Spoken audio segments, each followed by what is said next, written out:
Okay, sorry for the wind and sorry for the sun, but this is the back side of the smokehouse.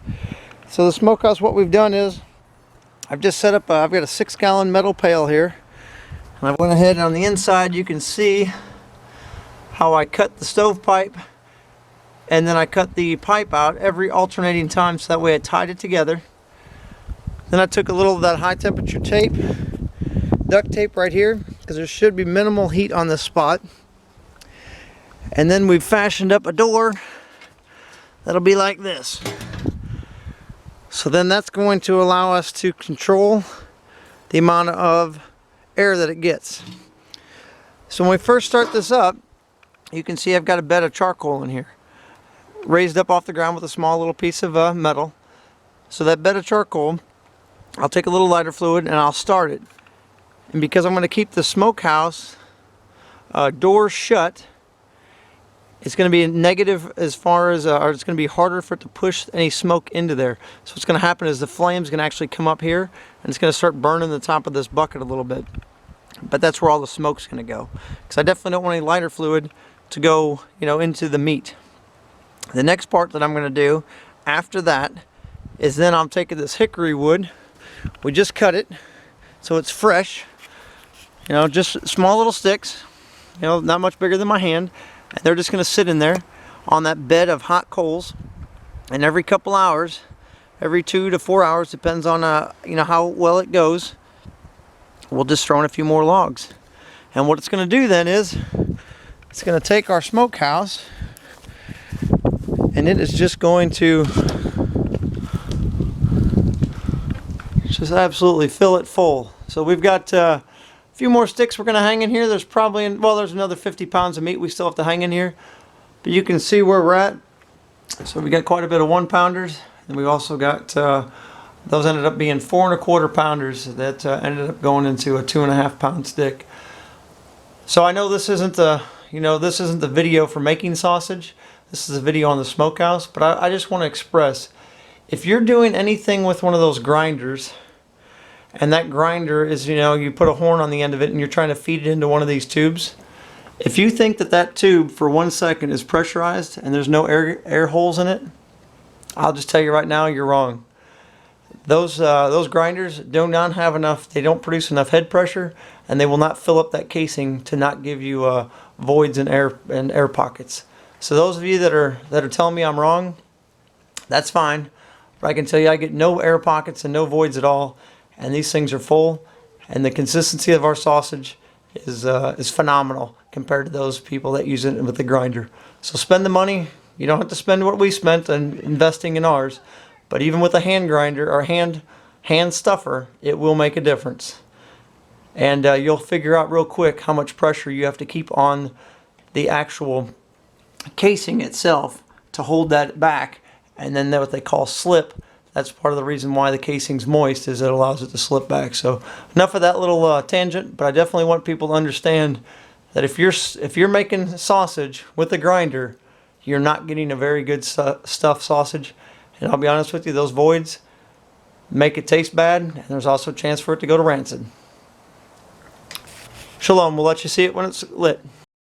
Okay everybody, we're getting ready to smoke some sausage. You can see we've got some hot coals down here. I don't know if you can see it or not, but the wood itself is starting to bubble because it's nice and green. So it's going to start producing some good smoke. We're going to let this stay open for about 25-30 minutes. But you can see already there's going to be a little bit of smoke. We'll walk around to the front, and you can see there's going to be some smoke already in here. It's been going for about 5 minutes. And yeah, you can see the smoke's already starting to come on in. So it's definitely ready to go. We're going to shut it back up. And with it shut, you can see this is the door is kind of our weak part as far as where some smoke's going to potentially come out. This is where we mounted our thermostat. That way we can see what temperature it is. We're sitting at about 52, 53 degrees. Again, this is a cold smoke, so we're not wanting to do any hot cook. But I did not put a vent in this purposely, knowing that my door was going to leak a little bit. So you can see a little bit coming out around the door. So I'm not going to put a vent. I'm going to allow the door itself to vent. So we'll let you know or we'll let you see a little bit more here in a little bit once we seal everything up and move on to the next step. Okay, it's been about 30-35 minutes, and I'm going to be quiet for a second so you can hear this wood sizzling.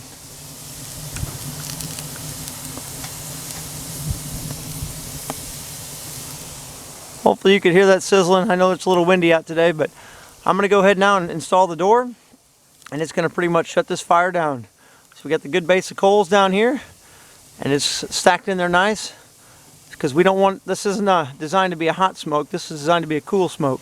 So we just had to get the wood burning, and now we're going to shut her down. So the one thing I want to show, and I don't know if you can see it real well, but it's kind of coming in out of focus, but we're not above 70 degrees, and I don't expect we'll get much more than that.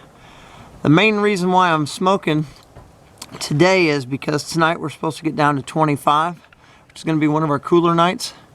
So I'm going to smoke it today, and then it looks like, according to the weather forecast, we're not supposed to get below freezing for the next 4 or 5 days. So it's going to really allow it to stay warm tonight, and then it'll allow it to sit in here for several days. And then I'll decide whether or not I'm going to keep it in the smokehouse after, we're going to be getting down in the freezing. And if we do that, I'll have to put a light bulb or something in there to keep it warm. Or I'll just decide if I'm going to move it into a warmer location. We'll show you tonight. We're going to be doing this through the night, so we'll try to get some footage, and we'll show you what it looks like while we continue to smoke. Thank you. Shalom. Okay, we are about an hour and a half into smoking. Let me spin this part down. We'll look and see. Nice and cherry red in there. Looks like the logs are still all pretty well intact. I see up on the top right, over up in here, I don't know if I can get my finger up there, right over in the right, up there, top right, there's still some logs that are pretty whole, but the bottom embers are definitely cooking. So I'm going to continue to seal this off. Minimal oxygen going to it. And now let's go see what our temperature is on the front of the smokehouse, because I'm hoping by shutting that door and minimal smoke going to it, I don't know if you can see, but yeah, there's some smoke coming out of the front door. Like I said, it's not sealed 100% tight. We got a little smoke coming out. And I mean, I could seal that tighter if I wanted with the latch, but I've chosen not to for this reason. Let's see what temperature we're at. Oh, we are at 56 degrees. So we have definitely dropped in temperature, which is what we wanted. So I think we've got the cool smoke going on. And definitely feeling great about where we're at based on the embers and the smoke that's rolling out. Boy, I can't wait to taste it. Only 6 weeks away. Shalom. We'll be back, like I said, the next photo will probably be in the middle of the night, dark. So we'll see what we can do, and hopefully we'll get some good footage. Okay, so it's been over 3 hours since we've started the fire. You can see, well, maybe you can see, I'll try to get my light on it. There we go. You can see that's a really good base of coals. The top 3 logs are still pretty much intact, but what we're going to do is we're going to go ahead and load in about another 4 logs. Let me go look at the temperature real quick. But let me load in these logs real quick. So you get an idea, all we're doing is just trying to fill it back up, basically to the top.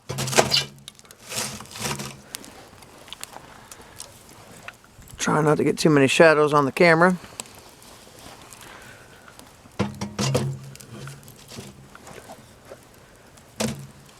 There we go.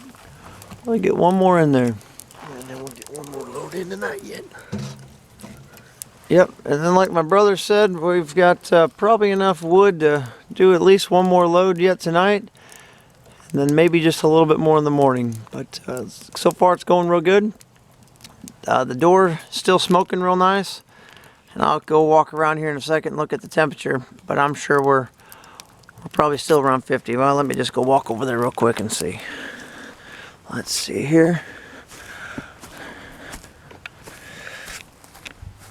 I don't even know what. We're at 52 52. I don't know if that, whoop. Yeah, 52 degrees. Thanks for watching. Shalom. Hello from Shalom Acres. You can probably see that we are, it's like done smoking. This last little bit did not burn, which is fine. We ended up having a smoke that was, oh, it probably went for close to 24 hours, which was probably a little bit longer than what we normally do, but it just ended up working out that way. This little firebox that we built out of truly a little 6-gallon jug, I couldn't believe how well it actually held the wood and held the heat in as far as just a small amount and kept smoldering. It worked out great. And this little tube that connected, just to give you an idea, it wasn't I think it's almost 4 foot long, so it's not a real long tube.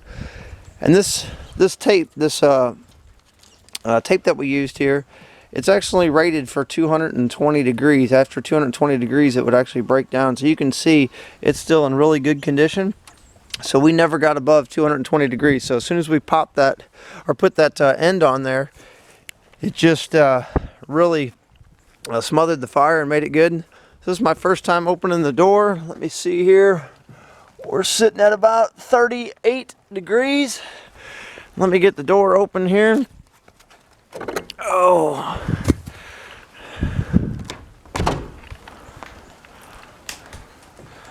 You can see these used to be nice white walls. They're kind of got a little bit of a texture to them. Let me see if you can kind of see. Inside the smokehouse, definitely smells nice and smoky. And you can see that the color of the meat is starting to turn a little bit of a brownish color. So that's what we wanted. We wanted that smoke to penetrate through and just allow us to enhance the flavor of the meat. So this is going to be it. We really appreciate you subscribing. Thanks for watching and sharing this with your friends. And hopefully this has given you some ideas what you can do on your homestead. Shalom.